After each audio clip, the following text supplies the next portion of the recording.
The phone rang, right in the middle of her husband's funeral. The mourners froze. The priests stopped praying. Everyone turned toward the sound, a phone vibrating softly in the silence of the cemetery. The sound was coming from her bag, and when she pulled it out, the name flashing on the screen made her world stop. Mark Thompson calling. Her husband's name. Her husband's phone. Her husband who was lying dead inside the coffin just a few feet away. She stared at the screen, unable to breathe. Tears blurred her vision as her mind tried to find reason where there was none. But the call didn't stop. It just kept ringing again and again, as if the dead refused to stay silent. And when she finally pressed the green button, when she answered that call, she heard his voice. Calm, familiar. He said her name. Once. Then the line went dead. For a long moment, she just stood there, frozen in the cold wind, clutching the phone that shouldn't have been ringing. And in that chilling silence, one thought echoed in her mind. How can a man call from his own grave?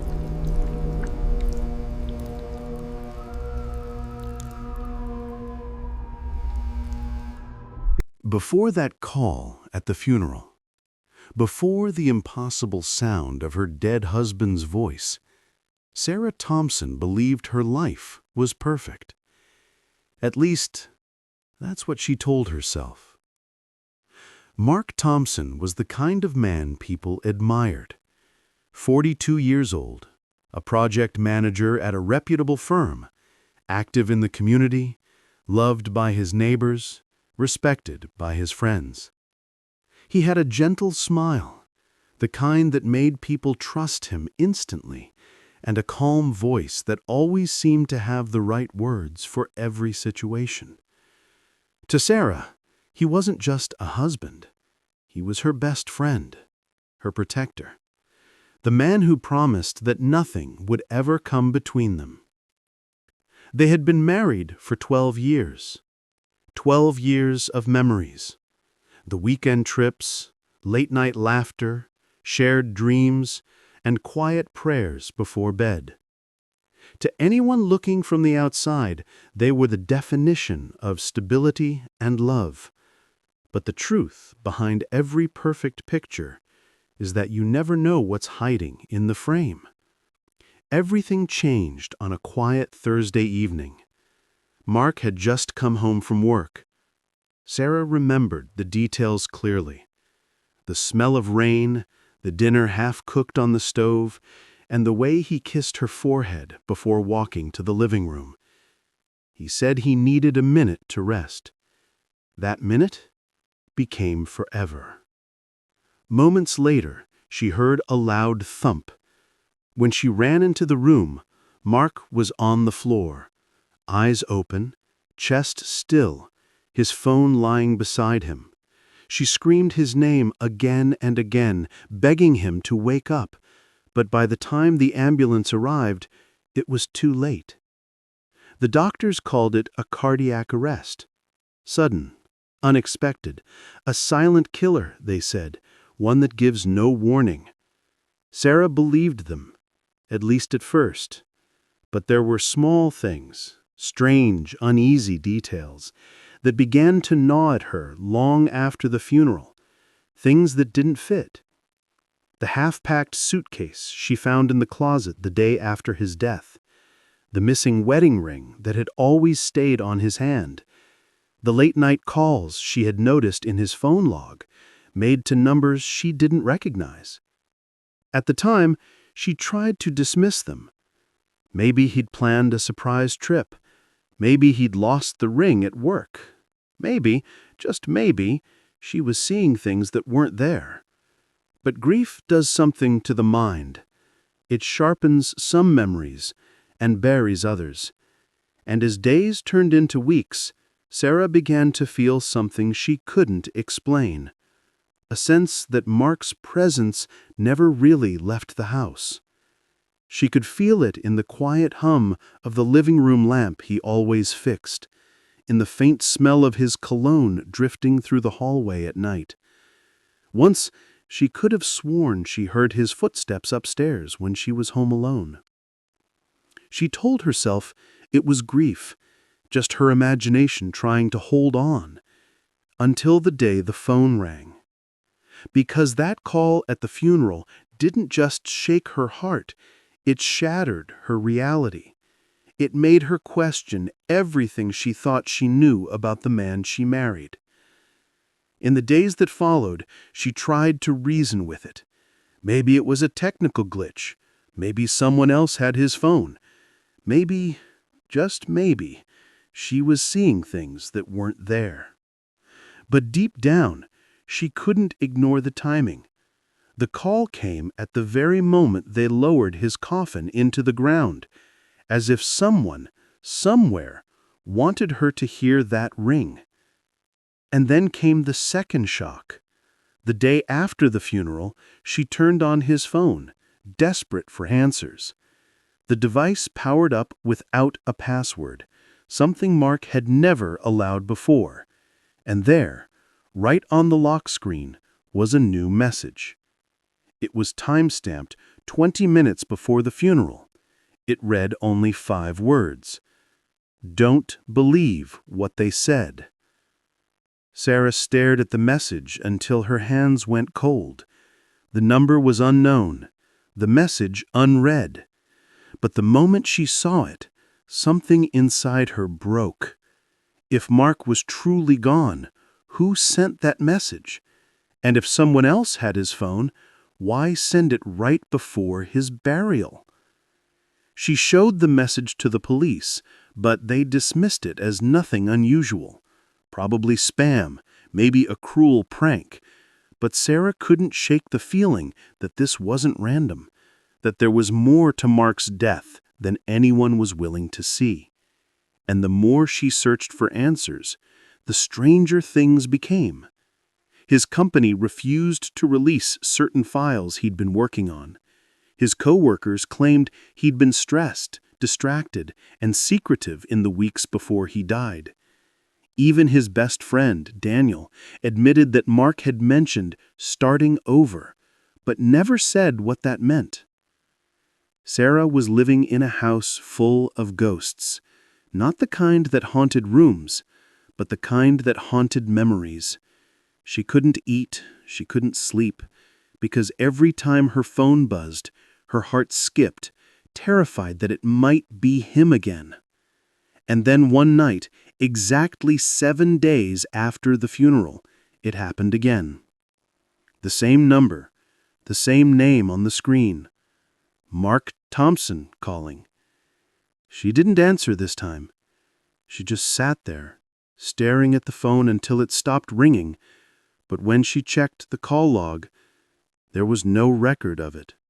No missed call, no number, nothing. Like it never happened at all. That night, Sarah made a decision. She was done waiting for answers to come to her. She would find out the truth herself, no matter how painful it might be. Because the man she buried wasn't the man she thought she married. And before this story ends, the world will know what really happened to Mark Thompson.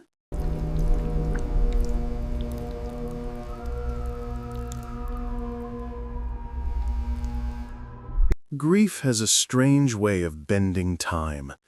Days blend into nights, minutes feel like hours. And for Sarah Thompson, every sound, every vibration, every flicker of her phone screen had become a reminder of what she lost and what she still didn't understand. A week after that second mysterious call, she tried to move on. She told herself it was over, that she had to let him rest. But the universe, or something darker, wasn't finished with her yet. It began one ordinary afternoon.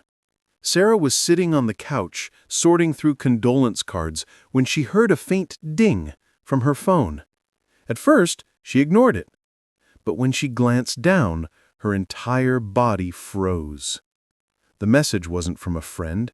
It wasn't an email. It was a bank alert from her late husband's account. The screen read, "Transaction alert, $235 charged to Mark Thompson's credit card, Hotel Eden, City Center, 2:16 p.m." Sarah's first thought was that it had to be a mistake. Mark's bank card had been canceled weeks ago, right after his death. She remembered signing the papers herself. She even remembered cutting the card in half. So how could it still be used? She stared at the message for a long moment, her mind spinning through possibilities. A system glitch? A delayed notification? Or maybe someone had stolen his identity. But deep down, one thought she didn't want to admit kept creeping in. What if Mark was alive? She opened the banking app, her hands trembling. There it was, clear as daylight. The charge processed just 15 minutes ago. Not pending, not canceled. Completed. Her heart raced. Hotel Eden. It was across town, a place she and Mark had stayed once, years ago, on their anniversary. The coincidence made her stomach turn. She called the hotel. A polite voice answered, "Hotel Eden, how may I help you?" Sarah hesitated, then asked the question that made her throat tighten. "Can you check if a guest named Mark Thompson just checked in?" The receptionist paused. Then came the reply that made her skin crawl. "Yes, ma'am. He checked in about 20 minutes ago." Sarah's voice cracked. "Can you repeat that name?" "Mark Thompson," the woman said again. "Room 213. For a few seconds, the world seemed to stop spinning. Sarah's pulse pounded in her ears. The man she buried was checking into a hotel, and whoever that person was had access to his identity, his money, and his life. She drove straight there. Every mile felt like a nightmare she couldn't wake from. When she arrived, the lobby was calm, ordinary, peaceful, too peaceful. People moved around as if the world hadn't just turned upside down. She walked to the front desk, trying to keep her voice steady. "I'm here to see Mark Thompson," she said quietly. The clerk smiled politely. "Let me check." A few keystrokes later, the clerk nodded. "Yes, he's here. He checked in less than an hour ago." Sarah's knees weakened. The words echoed inside her head like thunder. "He's here." The clerk asked if she wanted to leave a message, but Sarah shook her head. She needed to see for herself. She asked for the room number, 213, and walked down the hall. Each step felt heavier than the last.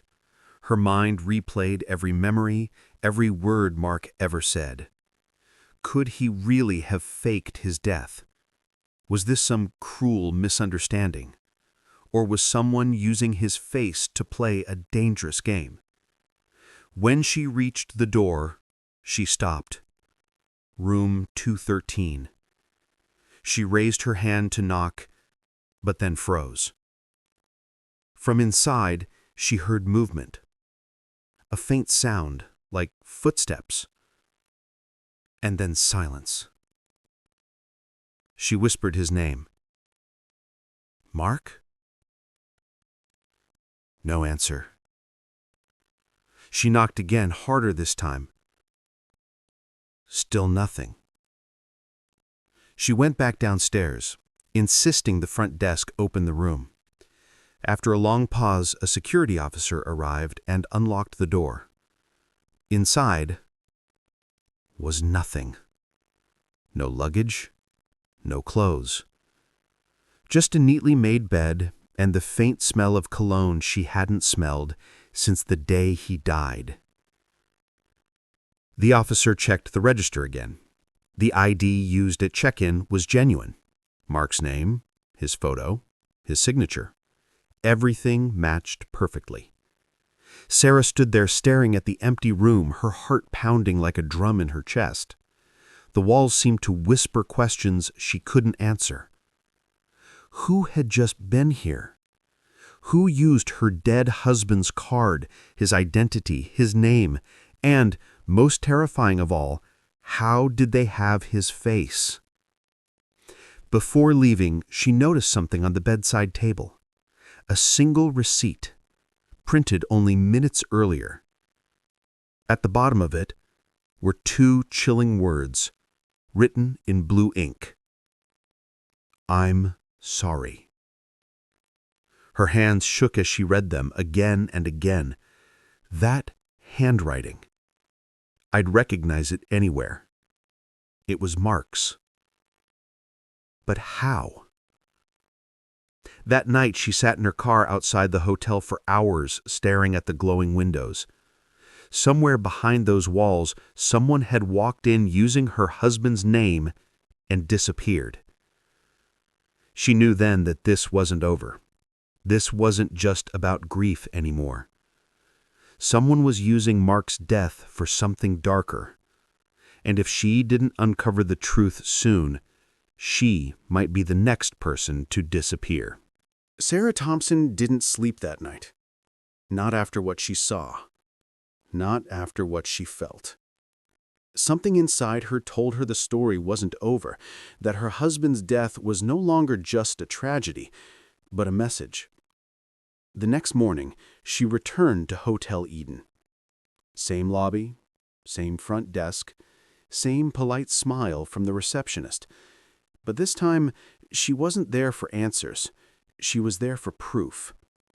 She asked to speak to the manager, explaining that she was the widow of the man who'd checked in. The man looked confused, almost uncomfortable. Then he said something that made her blood run cold. "Ma'am, are you saying Mr. Thompson is deceased? Because I spoke to him myself last night." Her throat tightened. "You spoke to him?" The manager nodded slowly. "Yes, around 8:30. He came down for a drink, signed the guest ledger, even tipped the bartender." Sarah's mind spiraled. The man was describing her husband in present tense, alive, talking, moving. It didn't make sense. She demanded to see the security footage. The manager hesitated, saying it was against hotel policy, but when Sarah threatened to call the police, he reluctantly agreed. In the security room, the footage flickered on. Black and white, grainy, time-stamped from the night before. There it was. The elevator door opening. A man stepping out. Tall, broad-shouldered, wearing the same gray jacket Mark wore the day of the crash. The same face. The same smile. The same man she buried 2 weeks ago. Sarah gasped. Her heart slammed against her ribs. Her mind screamed, "It can't be him." But it was. He walked calmly to the bar, ordered a drink, laughed with the bartender, then slipped a room key into his pocket. Room 213. She leaned closer to the screen, whispering in disbelief, "That's my husband." But then the bartender on the footage turned slightly toward the camera and froze. Because at that exact moment, the man who looked like Mark turned his head and stared directly into the lens. Not by accident, as if he knew he was being watched. The look on his face wasn't blank. It was cold, calculated, almost like a warning. Sarah stumbled back, shaking. The manager stood in silence, just as stunned. When she asked for the tape, he refused, claiming it needed to stay with hotel security, but she had seen enough to know one thing for sure. Someone, or something, was pretending to be her husband. She contacted Detective Harris, the officer who handled Mark's accident case. At first, he dismissed it as grief, but when Sarah told him about the video, his tone changed. Within an hour, he met her at the hotel. Together, they reviewed the footage again. Harris's face hardened. "That's impossible," he muttered. "I was there when we recovered his body." He paused, eyes narrowing on the screen. "But if this isn't Mark, then who the hell is it?" They ran facial recognition. The results came back 97% identical to Mark Thompson. Same facial structure. Same scar under the chin. Same mole on the neck. Only one detail was off. The eyes. Mark's eyes were blue. The man in the footage had brown eyes. Sarah's voice trembled. Could it be a twin? Someone related to him? Harris shook his head. No records, no birth certificate, no siblings. Mark was an only child. The discovery opened a door Sarah never meant to walk through, one that led straight into the shadows of Mark's secret life. Because when detectives traced the credit card usage, they found something horrifying. Over the past month, after Mark's death, that same card had been used in multiple cities, each time at luxury hotels, always under the same alias, M.T. Andrews. It was Mark's initials and the same fake name he once joked about using when traveling for work. Sarah started remembering things she had ignored before. The nights he said he was working late, the calls he took in another room, the trips he claimed were client meetings, pieces of a puzzle she didn't know she was part of. Then 3 days later, the hotel bartender called the detective with a confession. He said the man he served that night didn't pay with a card. He paid in cash. But he left something behind, a note on a napkin. The message was short, just 5 words, but they froze everyone who read them. "Tell Sarah, I'm still waiting." Sarah couldn't breathe. That handwriting, once again, was Mark's. And this time, the letters weren't shaky or uncertain. They were deliberate. She whispered, "Waiting for what?" Detective Harris stared at the note for a long time before replying, "Maybe not what, Sarah. Maybe who." The case was no longer about closure. It was about uncovering who or what was wearing the face of a dead man. Sarah knew one thing for sure. If she wanted the truth, she'd have to go deeper than she ever imagined. Because somewhere out there, the man she loved, or someone pretending to be him, was still watching her. And the scariest part? She was starting to feel like he wasn't finished yet. For weeks after that haunting message, "Tell Sarah I'm still waiting," Sarah's life became a blur of fear and confusion. She barely slept. Every shadow felt like a presence. Every sound at night made her heart race. And every time her phone buzzed, she half expected to see his name again. Detective Harris knew the case had taken a darker turn. He'd seen strange things before: stolen identities, insurance scams, even fake deaths. But this was different. The evidence didn't just suggest deception. It whispered organization. It hinted at something calculated, something buried deep beneath the surface of Mark Thompson's perfect life. So Harris began to dig. He started with Mark's financials, and that's where the first cracks appeared. For years, Mark's bank statements had been clean, ordinary. A mortgage, a few credit cards, nothing suspicious. But then, buried inside a forgotten account, Harris found a series of transactions. Small at first, then larger, more frequent. Payments to a company no one had ever heard of, Orion Consulting. No address, no website, no contact number. Just digital footprints leading to an encrypted domain on the dark web. Sarah sat in silence as Harris explained it. She could barely process the words. The man she'd shared a home with, a bed with, a life with, had an entire second world hidden in plain sight. Detective Harris got a warrant to access Mark's laptop, recovered from the crash scene.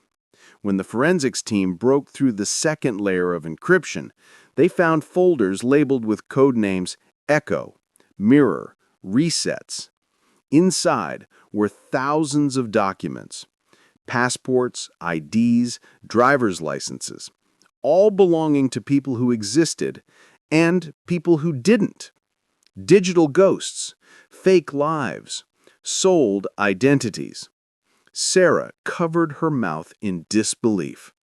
Her husband wasn't just living a lie, he was selling lives. Detective Harris leaned back, staring at the screen. "I've seen identity fraud before," he said quietly, "but this isn't that. This is a marketplace, an underground exchange, and your husband wasn't just a customer, he was a supplier." The files told a disturbing story.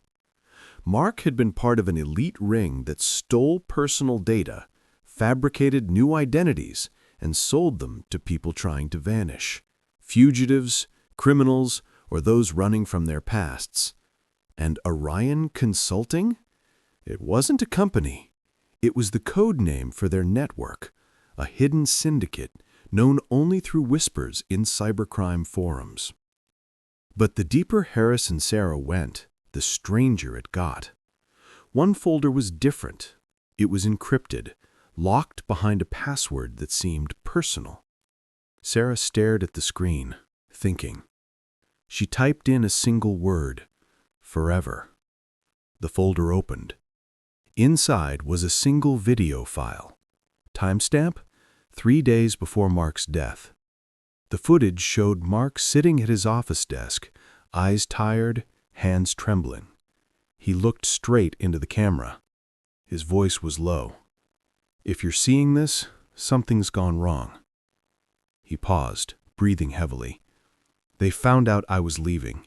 I was supposed to disappear, not die. If they come for me, they'll come for you too. Don't trust anyone. Not even the police." Sarah's heart pounded. Harris's face turned grim. The message ended abruptly, static, cutting off his last sentence. Sarah whispered, "Leaving? What was he leaving?" Harris replied slowly, "The network. It sounds like he tried to back out." It all started to make sense. The fake accounts, the secret transactions, the alias M.T. Andrews. Mark had built an empire of stolen lives, and when he tried to walk away, the people he worked for made sure he couldn't. But there was one more detail that no one could explain. The metadata on the video file showed it had been modified 2 weeks after Mark's death.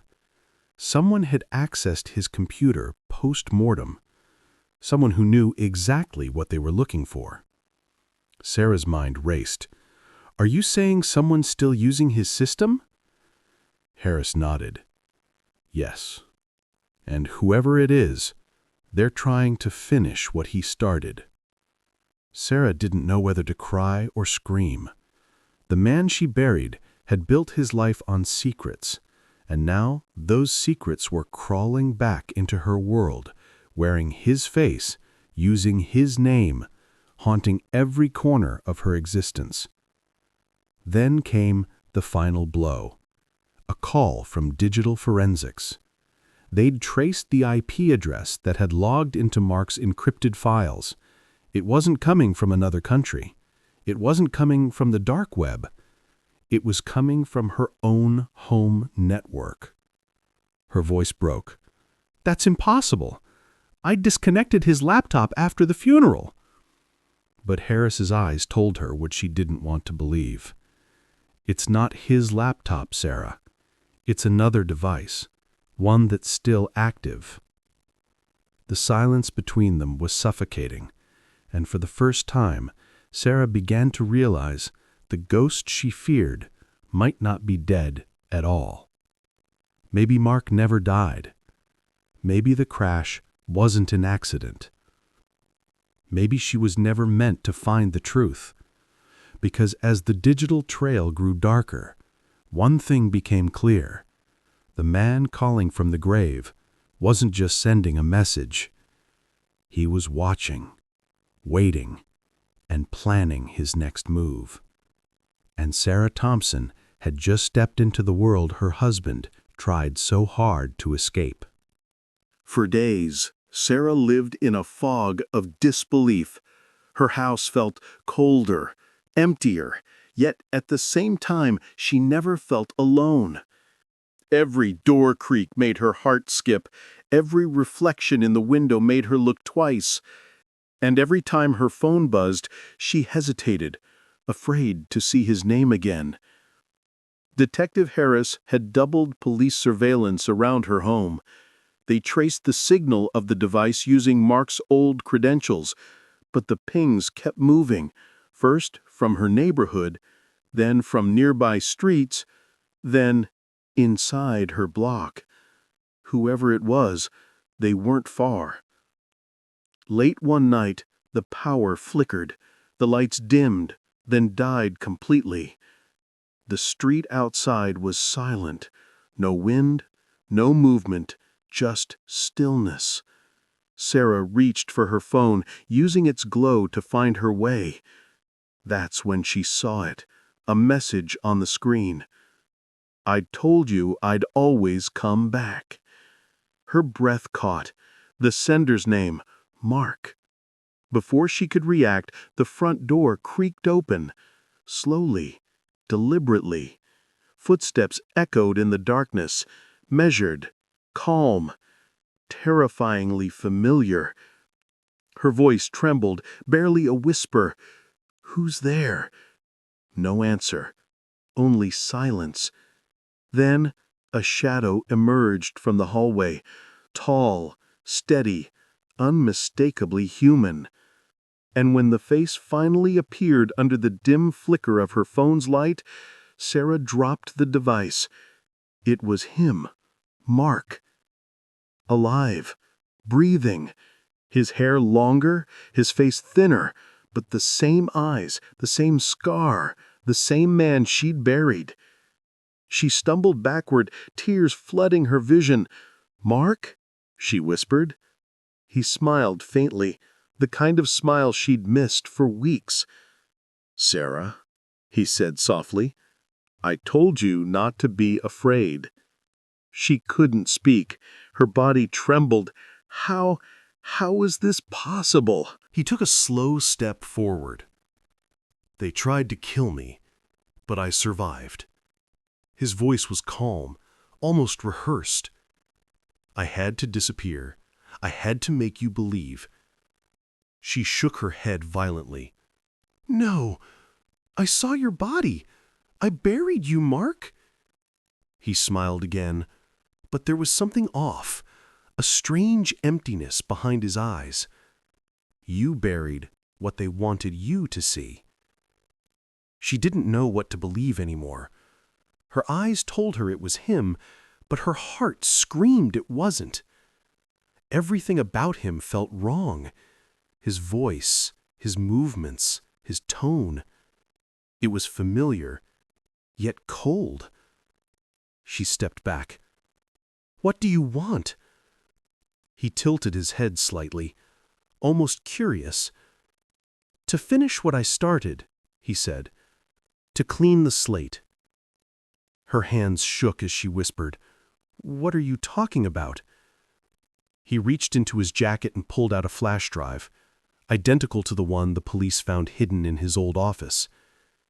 "This holds everything," he said. "The network, the names, the people who run Orion. They thought they could erase me, but I came back for it, and for you." Sarah's tears fell faster. "Mark, if it's really you, then why did you let me think you were dead?" He hesitated. Then his tone changed, colder, sharper. "Because that was the only way to keep you safe." But before Sarah could reply, the front door burst open. Flashlights blinding her eyes, voices shouting commands. Detective Harris and 2 officers stormed in. "Hands up, don't move." Mark froze, slowly raising his hands. But the look he gave Harris wasn't fear. It was recognition. Almost amusement. "Detective Harris," he said calmly. "Still chasing ghosts, I see." Harris's jaw tightened. Mark Thompson is dead. Whoever you are, you're under arrest. But the man just smiled. Am I? Or did you arrest the wrong man the first time? Before anyone could move, the house plunged back into darkness. Gunfire erupted. 1, 2, 3 shots. Screams echoed through the hall. When the lights flickered back on, the man was gone. All that remained was the flash drive, lying on the floor where he'd stood. Sarah collapsed, sobbing as Harris picked it up. The drive was warm, freshly used, the data inside freshly encrypted. Later at the police lab, they tried to access its contents. But the only file inside wasn't a document. It was a short video, a recording made hours earlier. Mark's face appeared again on the screen. He was sitting in a dim room, eyes hollow, voice almost mechanical. "If you're seeing this, I did what I had to. You'll never find the real me. Orion never dies. It just changes names." Static filled the last few seconds, and then a final whisper came through the speakers, barely audible, but clear enough to chill Sarah's soul. "Goodbye, Sarah. Until next time." The screen went black. Sarah stared at the monitor, frozen between grief and disbelief. Harris placed a hand on her shoulder, his voice low. "Whatever he became, whoever he was, we're not dealing with one man anymore. We're dealing with an entire system built on stolen lives." But Sarah barely heard him, because deep inside she knew one thing with terrifying certainty. The man she once loved wasn't dead. He was reborn into something else. And somewhere in the world, behind another name, another life, he was still watching her. The flash drive lay on the cold metal table like a ticking bomb. Every detective in the room knew whatever it contained could destroy lives or end them. Sarah sat quietly in the corner, clutching her hands together, her eyes hollow from sleepless nights. She wasn't ready to see what was inside, but the truth had already come for her, and it was too late to turn back. Detective Harris inserted the drive into the secure system. For a few seconds, nothing happened. Then the screen blinked to life, line after line of encrypted code flashing by, rearranging, decrypting, revealing. It started with names, hundreds of them. Bankers, CEOs, government officials, all connected through a single hidden network, Orion. The deeper they went, the darker it became. Files labeled with aliases, Project Mirror, Spectre, the Reset Protocol.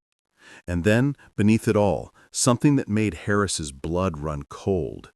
Classified communication logs between Orion operatives and government servers. The corruption ran deep. Orion wasn't just an underground identity market. It was sanctioned, protected by powerful people who used it to move money, erase evidence, and rebuild lives under new names. Sarah's voice trembled. "You mean they knew?" Harris nodded slowly. "Not just knew, they funded it." The documents showed that Orion's data vault was hidden beneath layers of shell companies and offshore accounts stretching from New York to Zurich, from Dubai to Lagos. Every time someone died, another identity was born, and the system recycled their records. It was human erasure for profit. Mark's name appeared in the ledger again and again, each entry tied to high-value clients, people who'd paid millions to disappear. But there was one file that stood apart from the rest. It was labeled Shadow Line. The file was heavily encrypted, but when Harris opened it, a video played automatically. Mark appeared on the screen, alive again, in a different room, wearing a dark suit and speaking in a controlled, steady tone. If you're watching this, Orion is no longer a secret. What you have in your hands is enough to destroy governments. But be careful. Once you expose them, they'll erase you next. He leaned closer to the camera. This isn't about me anymore. It never was. It's about who controls the truth. I tried to stop them. I failed. Maybe you won't. The video ended abruptly. A long silence followed. Sarah sat motionless, her heart pounding.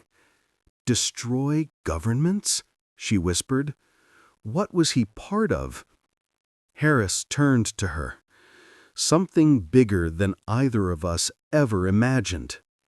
He scrolled through the remaining files, detailed blueprints showing how Orion's systems were built into government databases. They weren't hacking identities, they were creating them. It was an entire machine designed to rewrite human existence. Erase a criminal, build a new one. Kill a man and resurrect him as someone else. Sarah covered her face, whispering, "That's what he did to himself." For the first time, it made sense how Mark had died, how he had returned. He had used Orion's own system to vanish, to replace himself with a fabricated corpse, to walk back into the world under a different face, a different record. But someone inside the network must have found out. Someone had betrayed him. And when Mark tried to take Orion down, the organization turned against him, making him their next erased identity. Detective Harris stared at the evidence in silence. He knew exposing this would mean war, against people too powerful to touch. But it wasn't just about justice anymore. It was about survival. He looked at Sarah. "If we go public, they'll come after you. They'll come after me and everyone who ever touched this case." Sarah's eyes were red, but steady. "They already have, Detective. I've lost everything. What else can they take?" He hesitated, then slid the flash drive into a secure envelope. "I'll get this to the press, but if they find us first..." His voice trailed off. That night, as Harris drove to the drop location, Sarah stayed behind in her house, alone, haunted, but determined. She stared at the last message Mark ever sent her phone. "I told you I'd always come back." Her tears fell silently.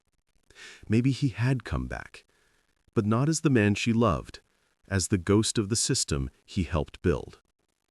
At 2:43 a.m., Harris's car never made it to the destination. It was found abandoned near the docks, the flash drive missing. By morning, every trace of Orion's files had vanished. The police database, the lab backups, even the cloud servers, wiped clean. And yet, One file remained. A single encrypted email sent to Sarah's inbox minutes before Harris disappeared. When she opened it, her hands began to shake. It was from Mark's old address. No text, no attachments, just one subject line. The truth never dies. Sarah stared at the words as tears filled her eyes. The system had buried the evidence, erased the proof, silenced the witnesses. But the message was clear. Orion was still out there, still active, still in control. And somewhere in another city, under another name, Mark Thompson, or whoever he had become, was rebuilding it all over again. After Detective Harris vanished, the world went silent.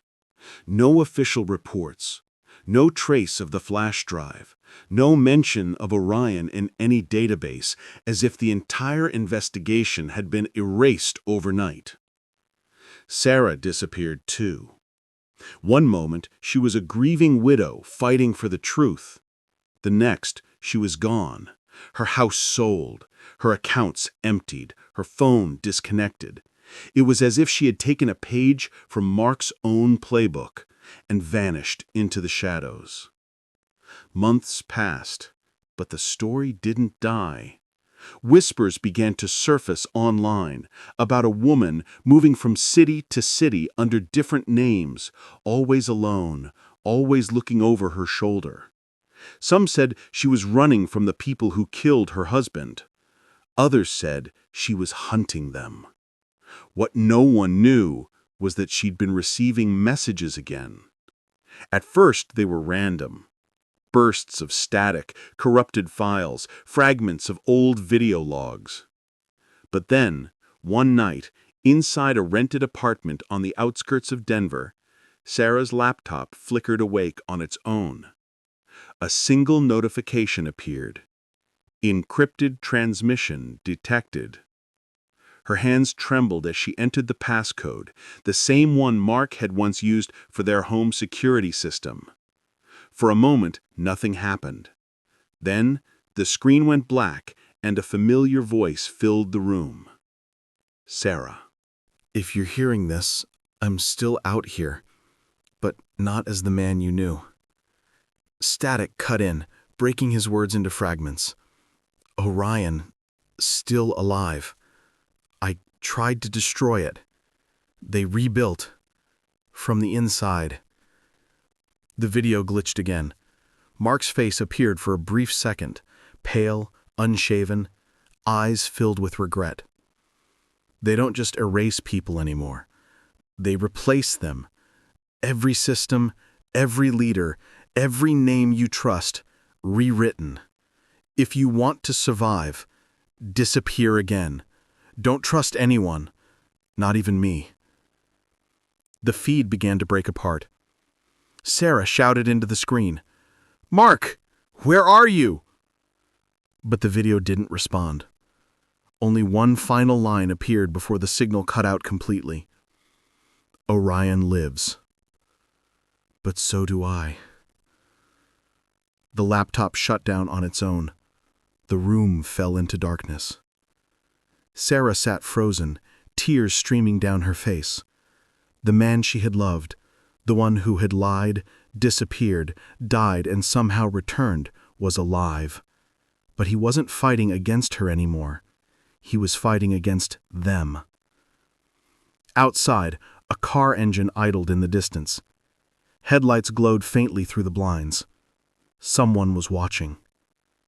Sarah closed the laptop, slipped it in her bag, and walked out the back door without looking back. The night swallowed her whole. No one knows where she went after that. Some believe she vanished into the same digital void Mark once used to fake his death.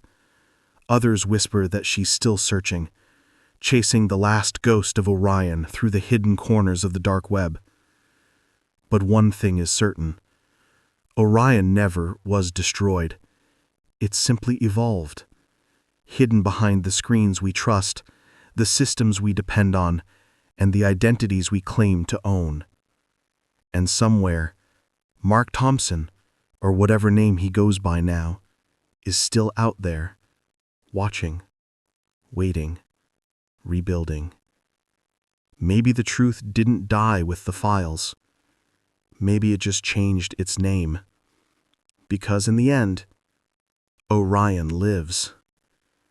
If this story gripped you, if it made you question what's real, what's erased, and what still hides beneath the surface, then subscribe now to Crime Vault, where the truth is never buried, only waiting to be uncovered.